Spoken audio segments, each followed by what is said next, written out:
Isang marahas na tulak ang tumapos sa lahat ng pangarap ni Luwalhati bago siya tuluyang bumagsak sa maputik na kalsada, habang ang nagngangalit na bagyo ay tila nakikiramay sa kanyang pait. Habang mahigpit niyang hawak ang kanyang 8 buwang tiyan, wala siyang ibang narinig, kundi ang malupit na halakhak ng kanyang biyenan at ang nakakabinging katahimikan ng kanyang duwag na asawa. Hindi nila alam, ang babaeng itinapon nila na parang basura ay ang kaisa-isang tagapagmana ng bilyong-bilyong yaman na kailanman ay hindi nila matitikman. Sa bawat patak ng ulan at dugo, isang sumpa ang nabuo. Babalik siya, hindi para magmakaawa, kundi para maningil at durugin ang bawat taong yumurak sa kanyang dangal. Ang dating mahina ay namatay na sa gitna ng unos. Ngunit handa ba ang pamilya magbanua sa pagbangon ng isang reynang puno ng galit? Kaya mo bang sikmurain ang lupit ng kanyang paghihiganti? Lumabas ka. Hindi kailangan ng pamamahay na ito ng isang pulubing tulad mo. Ang boses ni Doña Sinag ay mas matalas pa sa kidlat na gumuguhit sa madilim na langit ng Baryo Alon. Isang malakas na kalabog ang yumanig sa sahig ng itapon ng matanda, ang isang lumang maleta sa paanan ni Luwalhati. Ang mga damit ng sanggol, mga simpleng pranela na pinaghirapang tahiin ni Luwalhati ay nagkalat sa basang semento ng beranda. Nakaluhod si Luwalhati. Ang kanyang 2 kamay ay mahigpit na nakakapit sa kanyang malaking tiyan. 8 buwan na. Nararamdaman niya ang bawat sipa ng kanyang anak sa loob. Tila nakikiramdam din sa tensyong bumabalot sa paligid. Nanay, parang awa niyo na po. Bagyo sa labas. Saan po kami pupunta ng anak ko? Ang boses ni Luwalhati ay nangangatog. Hindi lang dahil sa lamig ng hanging pumapasok sa bukana ng pinto, kundi dahil sa hapdi ng katotohanang unti-unti siyang dinudurog ng babaeng itinuring niyang sariling ina. Tumawa ng mapait si Doña Sinag. Ang kanyang mga mata, na dati ay mapagkunwari, ngayon ay naglalabiyab sa galit at kasakiman. Huwag mo akong matawag-tawag na nanay. Akala ko, nung pinakasalan ka ng anak ko, may mapapala kami sa'yo. Akala ko ay galing ka sa mayamang pamilya dahil sa paraan ng pagkilos mo. Pero ano, 5 taon na. Luwalhati, 5 taon kang pabigat. Isang hamak na katulong na walang dalang kahit isang kusing sa pamilyang ito. Sa likod ni Doña Sinag, sa loob ng mainit at maliwanag na sala, nakatayo si Agos, ang kanyang asawa. Ang lalaking pinangakuan siyang poprotektahan hanggang sa huling hininga. Ngunit sa sandaling ito, ang mga mata ni Agos ay nakatingin lamang sa sahig. Ang kanyang mga balikat ay nakayukod, tila isang batang takot, mapagalitan ng kanyang ina. Agos, bulong ni Luwalhati. Isang patak ng luha ang humalo, sa tubig ulang tumatalsik sa kanyang mukha. Agos, tulungan mo kami. Ang anak mo, Agos. Hindi ko kaya sa labas. Ang lakas ng hangin. Sandaling nag-angat ng tingin si Agos. May bakas ng pag-aalinlangan sa kanyang mga mata. Ngunit isang matalim na lingon mula kay Doña Sinag ang sapat na para muli siyang mapayuko. Pasensya na, Lulu. Mahinang sabi ni Agos, ang boses ay halos malunod ng dagundong ng kulog. Sundin mo na lang si nanay. Alam mo namang siya ang nasusunod dito. Wala akong magagawa. Wala akong magagawa. Ang 4 na salitang iyon ay mas masakit pa sa sampal para kay Luwalhati. Ito ang lalaking pinagkatiwalaan niya ng kanyang buhay. Ito ang lalaking dahilan kung bakit tinalikuran niya ang marangyang buhay bilang tagapagmana ng Langkas Holdings dahil lamang sa pangarap na mamuhay ng simple pero puno ng tapat na pag-ibig. Wala kang magagawa, ulit ni Luwalhati. Ang kanyang panginginig ay napalitan ng isang kakaibang pakiramdam. Isang lamig na hindi nanggagaling sa ulan, kundi sa isang pusong unti-unting namamatay. Asawa mo ako, Agos, at ito ang anak mo. Hindi namin kailangan ng isa pang bibig na pakakainin. Lalo na kung galing sa isang sinungaling na tulad mo. Singhal ni Doña Sinag. Hinawakan nito ang braso ni Luwalhati at marahas siyang hinila patayo. Sa kabila ng kanyang bigat, pilit na nanlaban si Luwalhati. Ngunit ang panghihina ng kanyang katawan dahil sa puyat at gutom ay hindi naging sapat. Isang malakas na tulak ang nagpadula sa kanya sa basang semento.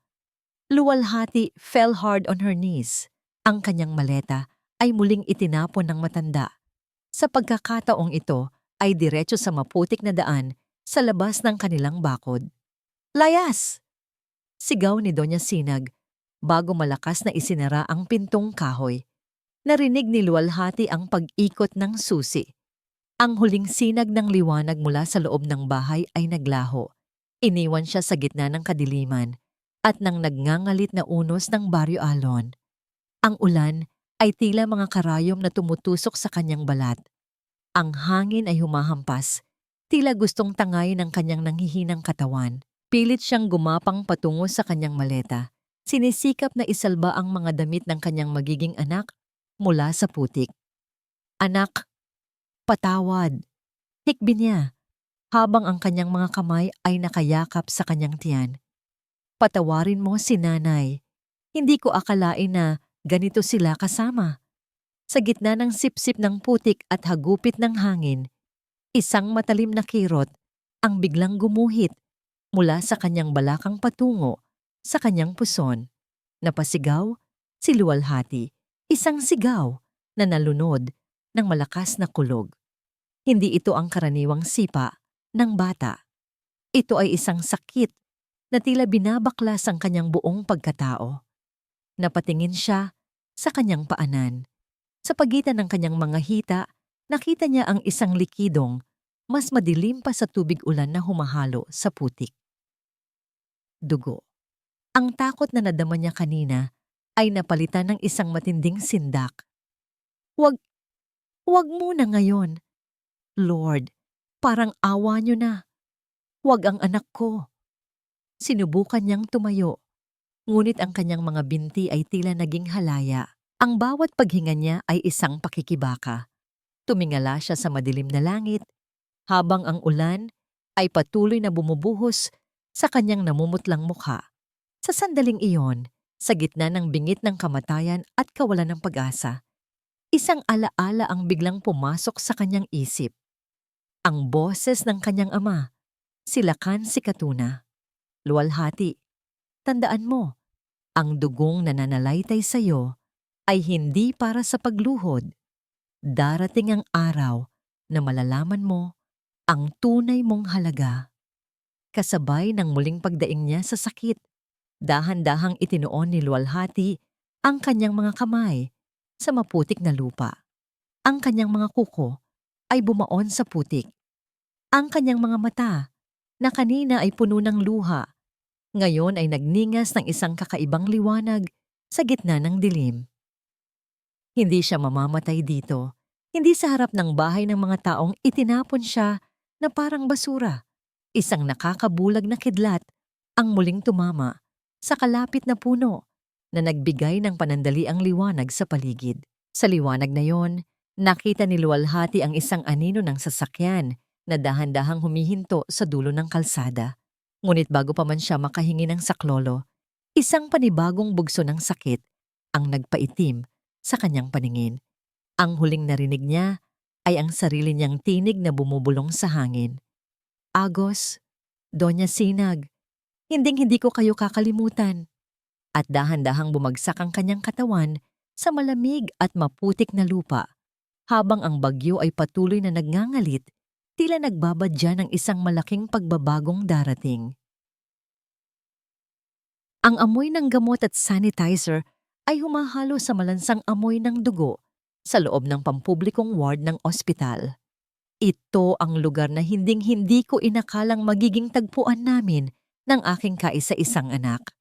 Sa buong buhay ko, bilang pinuno ng Langkas Holdings, nakakita na ako ng iba't ibang uri ng trahedya sa negosyo. Pero wala nang masasakit pa sa tanawing bumungad sa akin sa likod ng kupas na puting kurtina.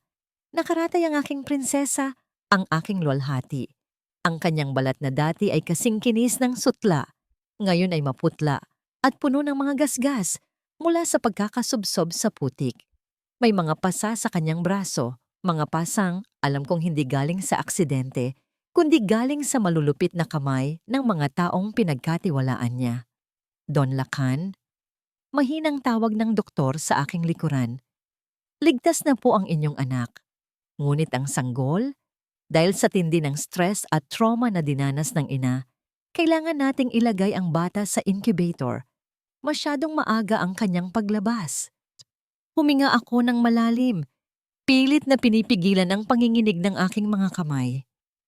Gawin niyo ang lahat. Walang halaga ng salapi ang hindi ko ibabayad.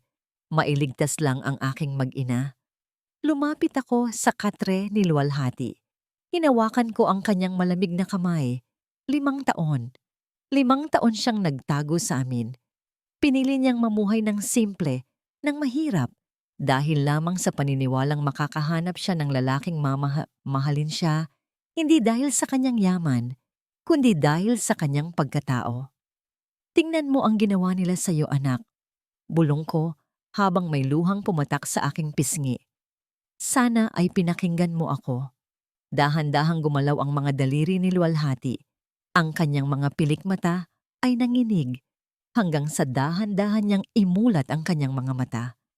Sa halip na luha o takot, ang bumungad sa akin ay isang malamig at walang emosyong tingin. Isang tingin ngayon ko lang nakita sa aking anak. Ama! Ang kanyang boses ay paos, parang kaskas ng tuyong dahon. Nandito na ako, Luwalhati. Hindi ka na nila muling masasaktan. Ibabalik kita sa Hacienda Kanlungan. Hayaan mo nang manatili sa likod ang lahat ng ito. Dahan-dahang umiling si Luwalhati. Pilit siyang bumangon, kahit halatang mabigat ang bawat galaw ng kanyang katawan. Ayokong iwan ang alaala, ama. Mahina ngunit matatag niyang sabi. Gusto kong tandaan ang bawat unos, bawat paghamak, at bawat kirot na dinaanan ko. Tumingin siya sa bintana ng ward, kung saan tanaw ang nursery room. Sa loob ng isang maliit na salaming higaan, naroon ang kanyang anak. Munting nilalang na patuloy na lumalaban, tahimik ngunit matapang. Si Biyaya, kumusta ang anak ko? Tanong niya. Matatag siya, sagot ko. Katulad mo. Isang mapait ngunit malinaw na ngiti ang lumitaw sa mga labi ni Luwalhati. Mula ngayon, ama, wala nang lulu. Iniwan ko na ang babaeng naniwala sa mga pangarap at wagas na pag-ibig sa gitna ng kakulangan. Ang babaeng iyon ay bahagi na ng aking kahapon. At dito, magsisimula ang bago kong pangalan at bagong lakas. Lumingon siya sa akin at doon ko nakita ang apoy na muling naglalabiyab sa kanyang pagkatao. Ibigay mo sa akin ang gunting, ama. Naguluhan man ay iniabot ko ang maliit na gunting na nasa tabi ng kanyang gamot. Sa harap ng salamin ng maliit na lababo sa loob ng ward, hinawakan ni Luwalhati ang kanyang mahabang buhok. Ang buhok na dati ay hinahangaan ni Agos. Gupit. Isa-isang nalaglag ang mahahabang hibla ng buhok sa sahig. Sa bawat paggupit niya, tila ba may mga tanikala siyang kinakalag. Nang matapos siya, ang kanyang buhok ay hanggang balikat na lamang, matalas ang tabas, at mas nagbigay diin sa kanyang matatapang na panga at malamig na mga mata. Simula sa araw na ito, pahayag niya, habang nakatitig sa sariling refleksyon, muli akong magiging si Luwalhati Sikatuna, ang tagapagmana ng Langkas Holdings. At bawat sentimo ng yaman na tinanggihan ko noon, gagamitin ko ngayon para durugin ang bawat pangarap ng pamilya Magbanua. Hinarap niya ako. Ang kanyang tindig ay hindi na tulad ng isang biktima. Siya ay muling naging isang prinsesa. Hindi. Siya ay naging isang reyna. Ama, ihanda mo ang mga papeles para sa pagbili ng mga lupain sa Barrio Alon. Gusto ko, sa oras na magsimula ang aking paniningil, wala silang matutungtungan na kahit 1 pulgada ng lupa. Hinawakan ko ang kanyang balikat. Nakahanda ang buong puwersa ng Langkas Holdings para sa iyo, anak. Lumakad si Luwalhati patungo sa nursery. Tumigil siya sa tapat ng salamin kung nasaan si Biyaya. Idiniit niya ang kanyang kamay sa glass incubator, tila nagbibigay ng lakas sa sanggol. Lalaki kang makapangyarihan, Biyaya. Hindi ka nahihingi ng awa sa kahit na kanino dahil ang mundong ito ay pag-aari na nating dalawa. Tumingin si Luwalhati sa malayo. Tila tinatanaw ang hinaharap kung saan ang mga dambuhalang gusali at malalawak na lupain ay magiging sandata niya. Ang kanyang mga mata ay walang bakas ng pag-aalinlangan. Hayaan nating magpakasaya muna sila sa kanilang hiram na katuwaan, bulong niya sa hangin. Dahil kapag bumalik ako, titiyakin kong hihilingin nilang sana ay hindi na lang sila isinilang. Muling tumingin si Luwalhati sa kanyang refleksyon sa salamin. Isang malamig na ngiti ang gumuhit sa kanyang mga labi. Agos, Doña Sinag, Maliksi, hintayin niyo ang aking pagbabalik. At tinitiyak ko sa inyo, mas malakas ang hagupit ng aking paghihiganti kaysa sa bagyong itinapon niyo ako. Tahimik ang bahay. Masakit sa tainga ang katahimikang tila bumabalot sa bawat sulok ng aming tahanan simula ng gabing iyon. Ilang araw na ang nakalipas matapos ang malakas na bagyo. Ngunit para sa akin, hindi pa rin tumitigil ang ulan. Nakatitig ako sa baso ng alak na hawak ko. Panglima na yata ito. Gusto kong malunod. Gusto kong mawala ang imahe ni Luwalhati na nakaluhod sa putik. Nagmamakaawa habang ang dugo ay humahalo sa tubig ulan. Agos! Tama na ngayang pag-iinarte mo. Nakakarindi na ang pagmumukha mo rito sa sala. Bulyaw ni nanay, si Doña Sinag, habang pababa siya ng hagdan. Suot niya ang kanyang mamahaling alahas at tila handang-handa na para sa kanyang lingguhang pakikipagmahjong sa mga kumare niya. Nay, buntis si Lulu. 8 buwan na. Paano kung may mangyaring masama sa kanila? Tanong ko. Ang boses ko ay halos gumuho sa bigat ng konsensya. Huwag mo ngang mabanggit-banggit ang babaeng yan. Isang manlilin lang. Singhal ni nanay habang inaayos ang kanyang buhok sa harap ng salamin. Sinabi niya sa akin noon na galing siya sa maayos na pamilya, na may maitutulong siya sa atin. Pero ano? 5 taon na siyang palamunin dito. At yung hiningi kong pautang sa kanya para sa negosyo ni Maliksi, wala siyang naibigay. Isang hamak na anak pawis lang pala siya na nagpanggap na edukada. Hindi siya nagpanggap, Nay. Minahal ko siya. Minahal? Agos, ang pag-ibig ay hindi nakakabusog. Putol ni nanay sa akin. Mabuti na ring nawala siya. Ngayong wala na ang pabigat na yan, mas makaka-focus tayo sa pagpapalago ng kung anong natitira sa atin. Pumasok si Maliksi, ang nakababata kong kapatid, mula sa labas. May hawak siyang mga papeles at bakas sa kanyang muka ang pagkabalisa. Nay, kailangan nating mag-usap, sabi ni Maliksi. Hindi man lang ako tinapunan ng tingin. Yung mga nautang natin sa bangko para sa factory, kailangan na nating bayaran ng interes sa susunod na buwan. Kung hindi, baka ma-foreclose ang bahay na ito. Nanlaki ang mga mata ni nanay. Ano? Akala ko ba ay maayos na ang lahat, Maliksi? Sabi mo ay kontrolado mo ang pera ng pamilya. Mahina ang benta, Nay. At yung investor na inaasahan ko, biglang umatras. Mukhang may nakarating sa kanilang balita tungkol sa hindi magandang reputasyon ng kumpanya natin. Sagot ni Maliksi, sabay sulyap sa akin. Kung sana ay nakahanap si kuya ng asawang may tunay na pera, hindi tayo magkakaganito. Napayuko ako. Kasalanan ko na naman. Laging kasalanan ko. Sa pamilyang ito, ang halaga mo ay nasusukat lamang sa kung gaano kalaki ang kaya mong ibigay na pera. Biglang may kumatok sa aming malaking pintong kahoy. Isang lalaking nakauniforme ng courier ang nakatayo roon. May hawak na isang elegante at itim na envelope na may gintong selyo. Para po kay Doña Sinag Madrigal, sabi ng lalaki. Kinuha ni nanay ang sobre ng may pagtataka. Pagbukas niya nito, isang mabangong amoy ng mamahaling pabango ang humalimuyak. Ang card sa loob ay gawa sa dekalidad na papel. "Ano yan, Nay?" tanong ni Maliksi, nakikiusisa. Binasa ni Nanay ng malakas ang nakasulat. Ang kanyang boses ay unti-unting nagbabago mula sa pagtataka patungo sa pananabik. Isang eksklusibong pagtitipon para sa mga piling negosyante ng lalawigan. Ang Langkas Holdings ay nagnanais na makipag-ugnayan para sa 1 bilyong pisong investment project sa Barrio Alon. Inaasahan namin ang inyong presensya sa Hacienda Kanlungan. Langkas Holdings? Bulong ni Maliksi. Ito ang pinakamalaking korporasyon sa bansa, ang pamilya Sikatuna. Nay, kung mapapasali tayo sa proyektong ito, hindi lang natin mababayaran ng utang, magiging pinakamayaman tayo sa buong probinsya. Hacienda Kanlungan. Ulit ni Nanay, nagniningning ang mga mata sa kasakiman. Sabi ko na nga ba, hindi tayo pababayaan ng tadhana. Sa wakas, makakaalis na rin tayo sa kumunoy na iniwan ng babaeng yon. Tiningnan ko ang sobre. Bakit parang may kung anong kaba sa dibdib ko? Ang Langkas Holdings ay kilala sa pagiging mailap at mapili. Bakit kami na isang maliit at naghihikausos na pamilya ay padadalhan ng ganitong klaseng imbitasyon?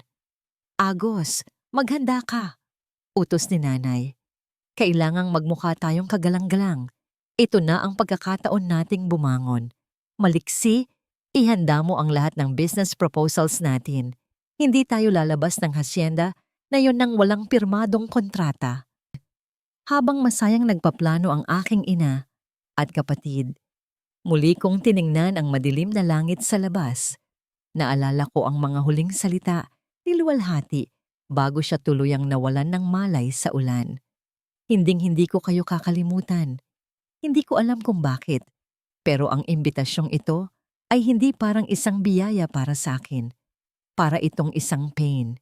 Isang magandang pain na unti-unting hihila sa amin patungo sa isang bagay na hindi namin inaasahan. "Lulu, nasaan ka na ba?" Mahina kong bulong, habang mahigpit kong hawak ang baso ng alak hanggang sa dahan-dahan itong mabasag sa aking kamay. 5 taon. 5 taon ang nakalipas simula nang iwan ko ang aking mga luha at dugo sa maputik na kalsada ng Barrio Alon. Ngayon, habang nakadungaw ako sa bintana ng aking kulay abong SUV, hindi na ulan ang sumasalubong sa akin, kundi ang alikabok ng lupang dati ay tumapak sa aking pagkatao. "Madam, narito na po tayo sa site," wika ng aking sekretarya na si Diwa. Inayos ko ang aking suot na puting blazer. Simple, pero bawat hibla nito ay nagkakahalaga ng higit pa sa kinikita ng pamilya Magbanua sa loob ng 1 taon.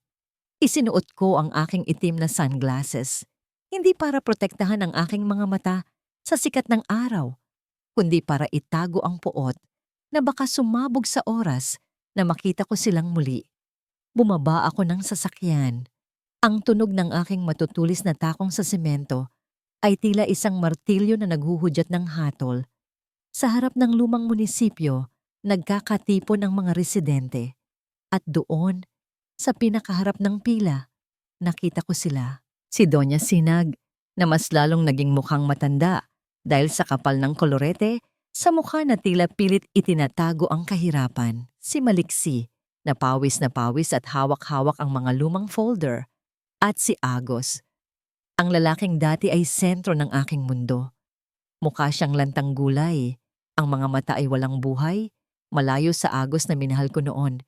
Hindi nila ako nakilala. Paano nila makikilala ang isang babaeng tila galing sa ibang planeta? Ang buhok ko ay maikli at maayos ang pagkakastyle, ang tindig ko ay puno ng awtoridad, at ang aura ko ay malamig pa sa yelo. "Magandang umaga sa inyong lahat," panimula ko. Ang boses ko ay kontrolado, bawat salita ay may bigat. Ako ang kinatawan ng Langkas Holdings. Narito kami para sa proyektong Industrial Hub of the South. Layunin naming bilhin ang lahat ng lupain sa paligid ng baybayin ng Barrio Alon. Isang bulong-bulungan ang namayani sa paligid. Nakita ko ang pananabik sa mga mata ni Doña Sinag. Lumapit siya sa akin, tila isang asong naglalaway sa harap ng pagkain. "Madam! Madam!" Tawag niya. Pilit na nakikipagsiksikan sa mga bodyguard ko. "Ako po si Sinag Madrigal. Kami po ang may-ari ng pinakamalaking lote sa tapat ng itatayo ninyong pabrika. Handa po kaming makipag-ayos. Kahit magkano po, basta't makuha ninyo ang aming lupain." Tiningnan ko siya mula ulo hanggang paa. Ito ang babaeng tumulak sa akin sa ulan. Ito ang babaeng tumawag sa akin na basura. Ngayon, siya ay nakayuko sa harap ko, nagmamakaawa para sa aking atensyon. "Ilang hektarya ang hawak ninyo, senyora?" Malamig kong tanong. "3 po." "Pero madam, may problema po kami. Ang bangko po ay nagbabanta ng kunin ang aming titulo dahil sa ilang pagkakautang. Kung maaari po sana, makuha na namin ang paunang bayad ngayon din para maitalba ang aming bahay." Paliwanag ni Maliksi na sumingit sa usapan. Tumingin ako kay Agos. Nakatitig lang siya sa akin. Tila may pilit na inaalala sa aking boses o sa aking amoy. Umiwas ako ng tingin. Hindi pa ito ang oras para sa sentimentalidad. Ang Langkas Holdings ay hindi nagbibigay ng paunang bayad sa mga lupang may sabit sa bangko. Sabi ko nang walang kurap. Ngunit, dahil gusto ko ang lokasyon ng inyong bahay, maaari ko kayong tulungan. Bibilhin ko ang inyong utang sa bangko. At sa oras na mapunta sa akin ang titulo, kayo ay magiging mga nangungupahan na lamang sa sarili ninyong lupain. "Ano po?" Gulat na tanong ni Doña Sinag. "Pero madam, paano naman po ang matitirang pera para sa amin?" Lumapit ako ng bahagya sa kanya. Naamoy ko ang kanyang mumurahing pabango. "Senyora Sinag, ito na ang tanging paraan para hindi kayo matulog sa kalsada bukas ng gabi. Gusto niyo bang maranasan kung paano mawalan ng masisilungan sa gitna ng unos?" Napatigil si Doña Sinag. Parang tinamaan siya ng isang hindi nakikitang kidlat. Hindi niya alam kung bakit pamilyar ang mga salitang yon. "Sige po, madam, tatanggapin namin. Basta't huwag niyo lang kaming palayasin sa bahay namin." Pagsuko niya habang nanginginig ang kanyang kamay na kumuha ng panulat para sa paon ng kasunduan. Pinanood ko silang pumirma.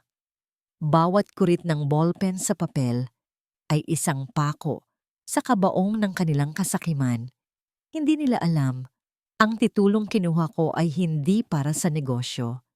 Kinuha ko yon para unti-unti silang sakalin sa sarili nilang kasalanan. Bago ako bumalik sa sasakyan, tumigil ako sa tapat ni Agos. "Mr. Magbanua," tawag ko. Napatingin siya sa akin. "Po? Siguraduhin ninyong malinis ang paligid ng inyong tahanan.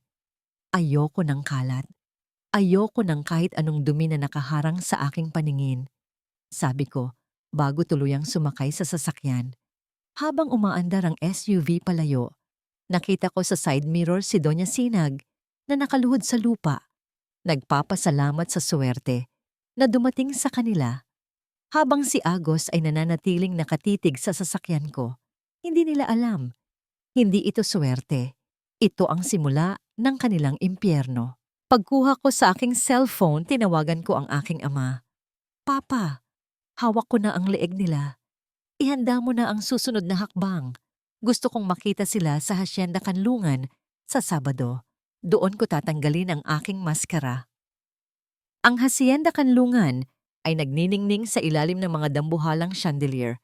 Ngunit sa likod ng karangyaang ito, dama ko ang lamig ng bawat alaala. Nakatayo ako sa itaas ng grand staircase, pinagmamasdan ang mga bisitang unti-unting dumarating. Sa gitna ng karamihan, nakita ko ang 3 figurang tila mga ligaw na hayop na pumasok sa isang palasyo. Sila ang mga Magbanua. Suot ni Doña Sinag ang isang matingkad na pulang gown na halatang luma na ang estilo. Pilit na nag-aasta na tila kabilang siya sa alta sosyedad. Si Maliksi ay hindi mapakali. Panay ang punas ng pawis sa noo habang hinihila ang kanyang masikip na tuksido, at si Agos, nanatili siyang nakayuko, tila ba ang bigat ng buong mundo ay nakapatong sa kanyang mga balikat. "Madam, handa na po ang lahat," bulong ni Ginhawa sa tabi ko. Si Ginhawa, ang dating yaya na nagbigay sa akin ng kalinga noong ako ay itaboy. Ngayon ay ang punong katiwala ko na sa hasyenda. Siya lang ang tanging nakakaalam kung anong apoy ang naglalabiyab sa loob ko. Pababain na sila sa dining hall. Utos ko. Gusto kong maramdaman nila ang bawat sentimo ng yaman na hinamak nila noon. Habang naglalakad sila patungo sa mahabang hapagkainan, narinig ko ang pabulong na usapan ni Doña Sinag. "Maliksi, ayusin mo ang tayo mo. Kailangan nating makuha ang tiwala ng may-ari nito. Kapag nangyari yun, mababawi natin ang lahat." "Opo, Nay. Pero bakit parang pamilyar ang amoy ng bahay na to?" Tanong ni Maliksi, lumingon-lingon sa paligid. Hindi sila pinaupo sa gitna. Pinaupo sila sa pinakadulo, malayo sa sentro ng atensyon. Ilang sandali pa, pumasok ang aking ama. Silakan si Katuna. Ang awtoridad niya ay sapat na para patahimikin ang buong silid. "Salamat sa inyong pagdating," panimula ni Papa.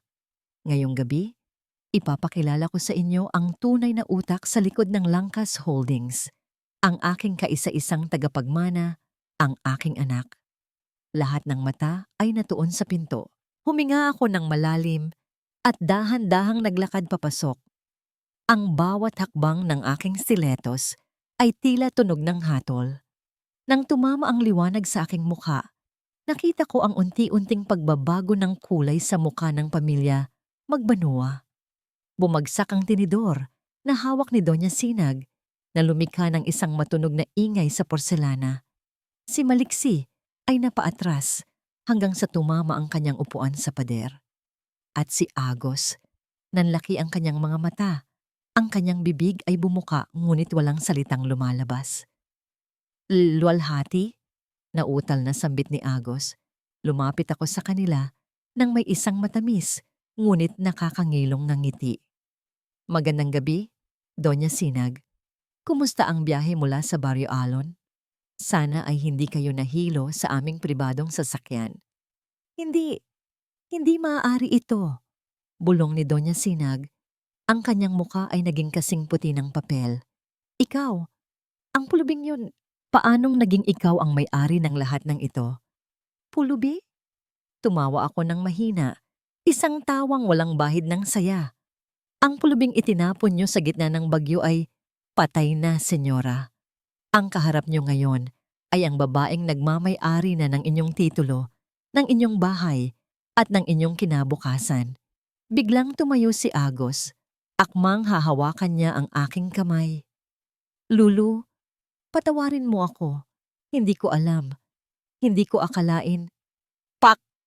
Isang malakas na sampal ang nagpalingon sa mukha ni Agos sa gilid. Natahimik ang buong dining hall.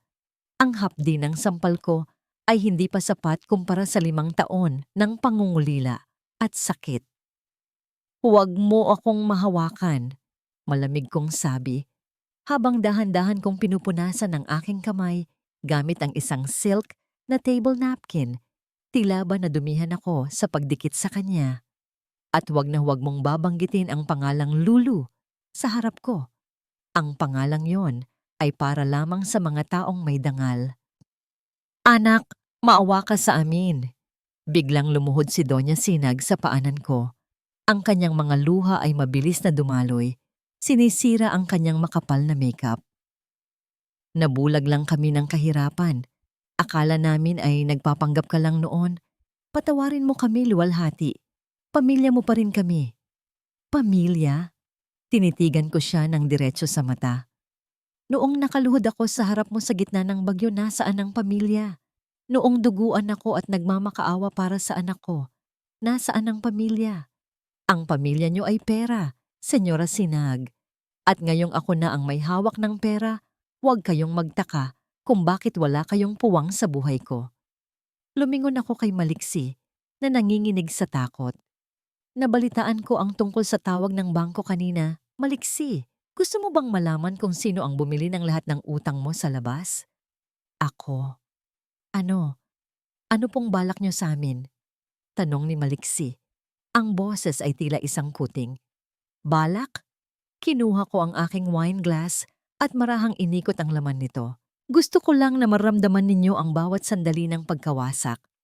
Ang pagpirma nyo sa kontrata sa Barrio Alon ay simula pa lang. Ngayon, kayo ay opisyal ng mga tauhan ko. At ang bawat sentimong kikitain nyo ay ibabayad nyo sa akin hanggang sa huling hininga nyo. Tumingin ako kay Agos na nakahawak pa rin sa kanyang pisngi. May lungkot sa kanyang mga mata, ngunit wala na itong talab sa akin. Gusto mo bang makita ang anak mo, Agos? Tanong ko. Nabuhayan siya ng loob. Nasaan siya? Lualhati, gusto ko siyang makita. Gusto kong bumawi sa kanya. Ngumiti ako ng malapad, ngunit ang nangiting iyon ay puno ng lason. Makikita mo siya, pero hindi bilang ama. Makikita mo siya bilang isang dayuhan na hinding-hindi niya kailanman magiging kakilala. Nanlalamig ang aking mga kamay. Ang bawat pagtibok ng aking puso ay tila isang tambol na nagbabadyang mabasag ang aking dibdib. Nakatingin ako kay Luwalhati. Hindi. Kay Madam Luwalhati Sikatuna. Ang babaeng dati ay tinatawag ko lang na Yaya. Ng sarili niyang asawa dahil sa utos ni nanay. Paano niya nagawa ito? Paanong ang isang babaeng tila walang kibo ay naging ganito katuso? Mami, sino po siya? Muling tanong ng batang si Biyaya. Ang boses niya ay kasing linis ng kristal, pero para sa akin, bawat salita niya ay tila sumasakal sa aming pamilya. Wala lang siya anak, sagot ni Luwalhati habang hinahaplos ang buhok ng bata. Isa lang siyang lalaking nawawala sa kanyang sariling kwento. Ginhawa, dalhin mo muna si Biyaya sa kanyang silid.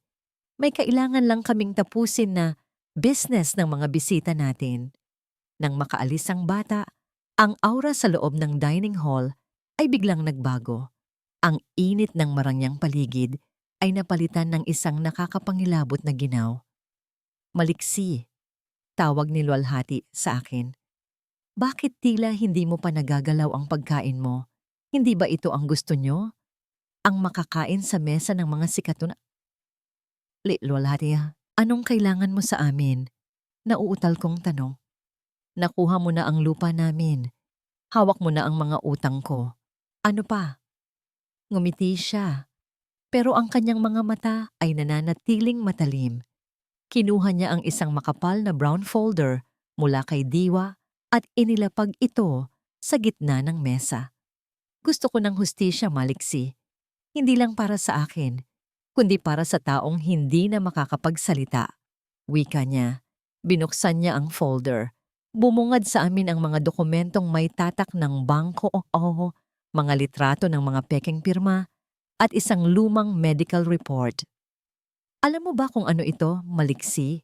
Ito ang mga ebidensya ng iyong creative accounting sa inyong kumpanya.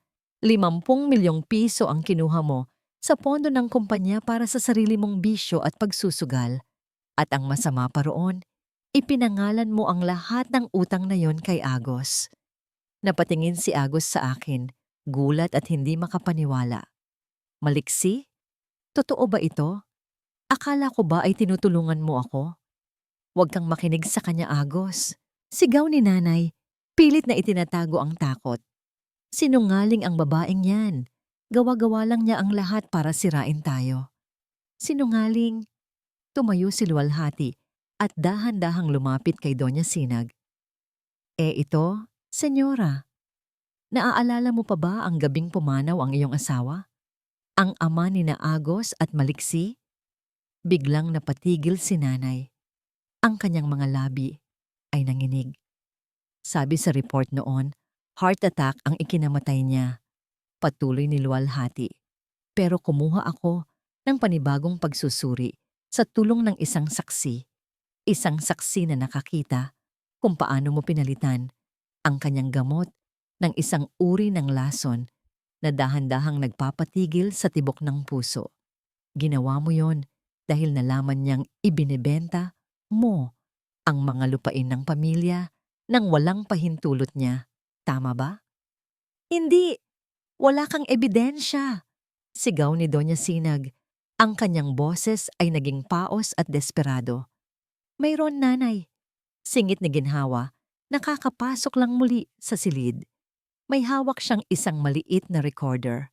Nakalimutan niyo na po ba? Ako ang naglilinis ng kwarto niyo noon at narinig ko ang lahat ng pag-uusap niyo ni Maliksi tungkol sa planong pagdispala sa matanda. Parang gumuho ang langit sa aming kinaroroonan. Ang bawat lihim na pilit naming itinago sa loob ng maraming taon ay tila mga basurang bumulaga sa harap ng lahat. Agos, ang pamilyang pinoprotektahan mo.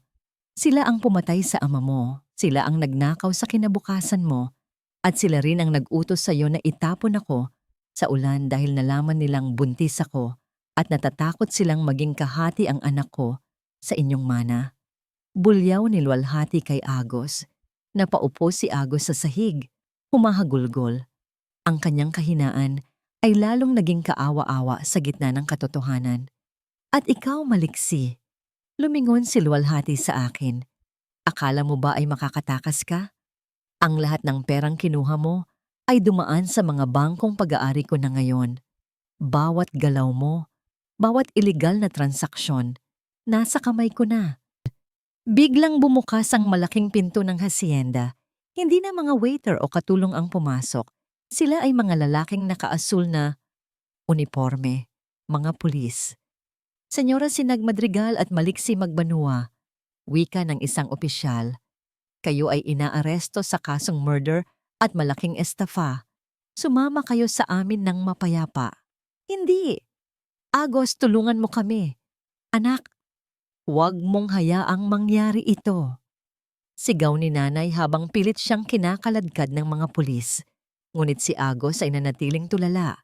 Nakatingin sa kawalan, tila ba nawala na rin ang kanyang katinuan kasabay ng pagbagsak ng kanilang dangal.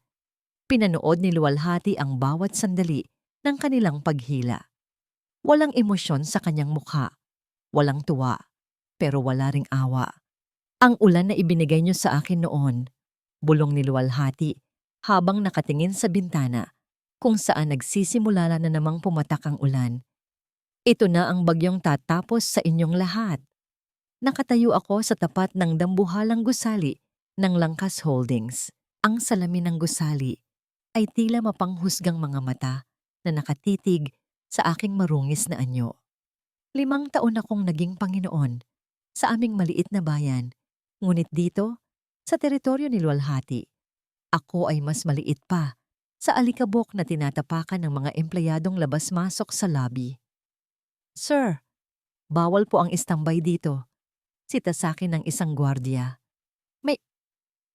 May appointment ako kay Miss Sikatuna. Pilit kong pinatatag ang aking boses, kahit ang totoo ay wala naman talaga. Himala na pinayagan akong makapasok nang banggitin ko ang pangalan ni Diwa, ang kanyang sekretarya. Pagdating ko sa itaas na palapag, bumungad sa akin ang isang opisina na mas malawak pa sa buong bahay namin sa Barrio Alon. Doon, sa likod ng isang mesa na gawa sa mamahaling kahoy, nakaupo ang babaeng dati ay tagapagluto ko ng agahan. May 10 minuto ka. Bungad ni Luwalhati nang hindi nag-aangat ng tingin mula sa kanyang binabasang dokumento at siguraduhin mong hindi mo sasayangin ang oras ko sa mga luhang hindi ko naman kailangan. Luwalhati. Lumapit ako ng bahagya pero huminto rin ako nang makita ang lamig sa kanyang mga mata. Wala na si nanay, si Maliksi. Baka mabulok na sila sa kulungan. Wala na akong pera. Wala na akong bahay. Pero hindi ako narito para sa mga yon. Kung gayon, para saan? Tanong niya. Dahan-dahang isinara ang folder. Gusto ko lang makita ang anak ko. Nangangatog ang aking boses. Kahit sandali lang. Gusto ko lang marinig na tawagin niya akong papa. Luwalhati, nagkamali ako. Naging duwag ako. Pinatira ko kayo sa hirap habang ako ay nagpapakasasa sa ginhawa. Pero ama niya pa rin ako. Tumayo si Luwalhati. Ang kanyang bawat hakbang ay tila tunog ng isang orasan na malapit ng tumigil. Tumigil siya sa harap ng malaking bintana, nakatanaw sa malawak na lungsod. Ama, ang isang ama, ay ang siyang unang humaharang sa bala para sa kanyang anak. Wika niya. Ang boses ay puno ng pait. Pero ikaw, Agos, ikaw ang siyang nagbukas ng pinto para pasukin kami ng bagyo. Ikaw ang nagtulak sa amin sa bangin. Patawarin mo ako. Kahit anong kondisyon, gagawin ko. Luhod ko sa kanyang likuran. Kahit maging katulong mo ako dito, kahit maging tagalinis ako ng sapatos mo, basta't hayaan mo lang akong maging bahagi ng buhay ni Biyaya. Humarap siya sa akin. Isang kakaibang nangiti ang gumuhit sa kanyang mga labi. Isang kondisyong tila galing sa ilalim ng lupa. Sige, Agos, bibigyan kita ng pagkakataon, sabi niya. Narito ang isang dokumento, isang quitclaim and waiver of parental rights. Kapag piringmahan mo ito, ibig sabihin ay formal mo nang itinatakwil ang pagiging ama kay Biyaya. Sa papel, patay ka na para sa kanya. Ano? Pero, bakit yan ang gusto mo? Gulat kong tanong. Dahil gusto kong patunayan mo kung gaano mo siya kamahal. Sagot niya ng walang kurap. Kung pipirmahan mo ito, papayagan kitang makita siya ngayon. Isang huling pagkakataon na mayakap siya. Pero pagkatapos niyon, kailangang maglaho ka na sa paningin namin habang buhay. Iyan ang kabayaran ng iyong kaduwagan. Nanginginig ang aking kamay habang hawak ang bulpen. Napakasakit. Para akong pumipirma sa sarili kong hatol ng kamatayan. Pero sa kagustuhang mahawakan ng aking anak, kahit sa huling sandali, pumirma ako. Ayan, tapos na. Hikbi ko. Nasaan siya? Lumingon si Luwalhati kay Diwa at tumango. Ilang sandali pa, bumukas ang pinto at pumasok si Biyaya. Bit-bit niya ang isang manika. Ang kanyang mga mata ay nagniningning nang makita si Luwalhati. Mami!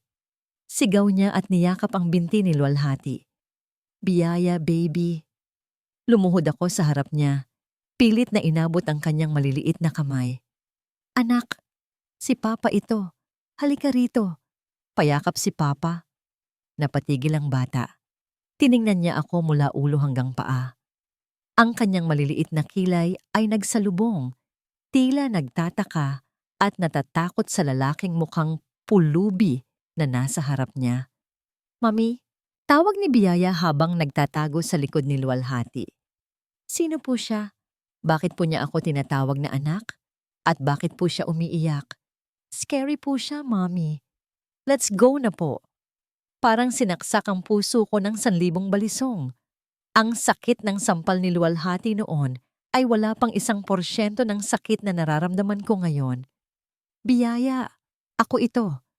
Ako ang papa mo. Pilit kong hinawakan ang kanyang balikat, pero mabilis siyang umiwas at mas lalong kumapit kay Luwalhati. You're not my papa, sabi ng bata sa isang matapang na boses. Ang papa ko ay isang hero, sabi ni Mommy. At sabi niya, ang hero ay nasa langit na. You look dirty? Go away po. Nabitawan ko ang aking sarili. Napaupo ako sa sahig. Humahagulgol tulad ng isang batang nawawala. Pinanood ko silang dalawa. Ang mag-ina na dati ay abot kamay ko lang, pero ngayon ay tila milyon-milyong kilometro na ang layo sa akin. Tumayo si Luwalhati, karga si Biyaya. Tumingin siya sa akin nang may huling sulyap ng pagtatapos. Narinig mo ang anak ko, Agos. Malamig niyang sabi. Ang papa niya ay isang bayani na matagal nang pumanaw sa gitna ng bagyo. At ikaw ay isang estranghero na hinding-hindi na kailanman magkakaroon ng puwang sa aming mundo. Napakatahimik ng hapon dito sa Hacienda Kanlungan. Ang hangin ay hindi na kasing bangis ng hangin sa Barrio Alon. Dito, ang simoy ay may dalang amoy ng mga sariwang bulaklak at bagong tabas na damo. Nakadungaw ako sa malawak na lupain na ngayon ay pag-aari ko na. Ngunit sa pagkakataong ito, hindi ang laki ng aking yaman ang nagbibigay sa akin ng kapayapaan. Mommy! Mommy! Look at the butterfly! Napapalingon ako at sumilay ang isang totoong nangiti sa aking mga labi. Si Biyaya, suot ang kanyang kulay rosas na bestida, ay masayang tumatakbo sa damuhan-namuhan habang hinahabol ang isang dilaw na paru-paro. Sa bawat tawa niya, tila ba unti-unting nabubura ang lahat ng hapdi na naramdaman ko noong gabing itinapon ako sa gitna ng bagyo. Dahan-dahan lang, Biyaya, paalala ni Ginhawa na nakasunod sa kanya. Lumingon sa akin si Ginhawa at tumango. Isang tingin na puno ng paggalang at pagkakaunawaan. Alam niya ang lahat ng sakripisyo ko. Lumapit sa akin ang aking ama. Si Lakan. Inilapag niya ang kanyang kamay sa aking balikat. Nagawa mo na ang lahat, anak. Wala na ang mga taong umapi sa inyo. Si Sinag at Maliksi ay nahatulan na ng habambuhay na pagkabilanggo. At si Agos, nabalitaan ko na namumuhay siya ngayon sa isang liblib na lugar, mag-isa at walang kahit na ano. Huminga ako ng malalim. Alam niyo po, Papa, akala ko noon, ang makita silang nagdurusa ang magiging pinakamasayang araw ng buhay ko. Akala ko, ang panonood sa kanilang pagbagsak ang magbibigay sa akin ng tunay na tagumpay. At hindi ba? Tanong ni Papa. Umiling ako habang nakatitig kay Biyaya. Hindi po. Ang tunay na tagumpay ay hindi ang makitang talo ang kalaban mo. Ang tunay na tagumpay ay ang makitang buo ka na ulit, na ang galit na dati ay kumakain sa puso ko, ngayon ay napalitan na ng pagnanais na maging pinakamabuting ina para sa aking anak. Kinuha ko mula sa aking bulsa ang isang maliit na piraso ng papel. Ito ang lumang marriage certificate namin ni Agos. Ang papel na dati ay sumisimbolo sa aking mga pangarap, ngunit naging simbolo rin ng aking pagkaalipin. Kumuha ako ng lighter at dahan-dahang sinilaban ang dulo ng papel. Pinanood ko kung paano lamunin ng apoy ang aming mga pangalan. Pinanood ko kung paano maging abo ang huling koneksyon ko sa lalaking hindi marunong lumaban para sa amin. Ang abo ay tinangay ng hangin, kasama ng lahat ng puot, lahat ng luha, at lahat ng pait ng nakaraan. Tapos na, bulong ko sa aking sarili. Mommy, come here, let's play! Sigaw ni Biyaya habang kumakaway sa akin. Susunod na ako, anak, sagot ko. Bago ako bumaba sa damuhan, tumingin muli ako sa langit. Maliwanag ang sikat ng araw, wala na ang bagyo. Ang babaeng nagngangalang Lulu na umiyak sa putik ay wala na. Pero ang babaeng iyon ang nagbigay daan para sa mas matapang at mas matatag na luwalhati. Ang pag-ibig ay maaring maging malupit, ngunit ang pagmamahal ng isang ina ay mas malakas pa sa kahit anong unos. At sa bawat paglubog at pagsikat ng araw, tinitiyak ko na ang aking anak ay hindi na kailanman muling makakaramdam ng lamig ng ulan nang walang sumisilong sa kanya. Dahil ako ang kanyang silungan, ako ang kanyang lakas. At dito sa Hacienda Kanlungan, natagpuan ko na ang tunay kong tahanan. Ang kwento ni Luwalhati ay isang paalala sa ating lahat na ang tunay na halaga ng isang tao ay hindi nasusukat sa kanyang kayamanan o sa titulong dala ng kanyang pangalan. Ang tunay na lakas ay nagmumula sa kakayahan nating bumangon mula sa pinakamalalim na pagkakalugmok at gawin itong tuntungan upang maging mas mabuting bersyon ng ating sarili. Sa bawat babaeng nakaranas ng pang-aapi at pagtataksil, tandaan ninyo, hindi kayo tinukoy ng inyong nakaraan. Kayo ang arkitekto ng inyong sariling kinabukasan. Ang pagpapatawad ay hindi palaging nangangahulugan ng pagbabalik sa nakaraan, kundi ang pagpapakawala sa bigat ng galit upang malaya kayong makapagsimula muli. At higit sa lahat, ipinapakita nito na ang pag-ibig na walang tapang ay isang pag-ibig na marupok. Ang tunay na nagmamahal ay marunong lumaban at manindigan para sa tama. Maraming salamat po sa inyong matiyagang pakikinig sa kwento ng buhay ni Luwalhati. mula sa simula hanggang sa huli. Sana po ay nagustuhan ninyo ang naging takbo ng kanyang pakikipagsapalaran at ang aral na iniwan nito sa ating mga puso. Kayo po, ano ang masasabi ninyo sa naging desisyon ni Luwalhati? Karapat-dapat ba ang naging parusa sa pamilya Magbanua? I-comment niyo po ang inyong mga saloobin sa ibaba dahil binabasa po namin ang inyong mga komento at ito ang nagbibigay sa amin ng inspirasyon na gumawa pa ng mas maraming kwento. Anong genre o tema naman po ang gusto ninyong mapakinggan sa susunod? Ipaalam nyo lang po sa amin. Hindi dito nagtatapos ang ating paglalakbay. Marami pa pong kwentong kasing ganda at mas puno ng aral dito sa aming channel. Kung nagustuhan nyo ang kwentong ito, i-like, i-share sa pamilya at mga kaibigan, at mag-subscribe na rin para lagi kayong updated sa mga susunod pa naming kwento. I-click nyo ang notification bell para kayo ang unang makarinig kapag may bago kaming upload. Pagpalain po kayo ng Panginoon, kayo at ang inyong buong pamilya. Hanggang sa muli!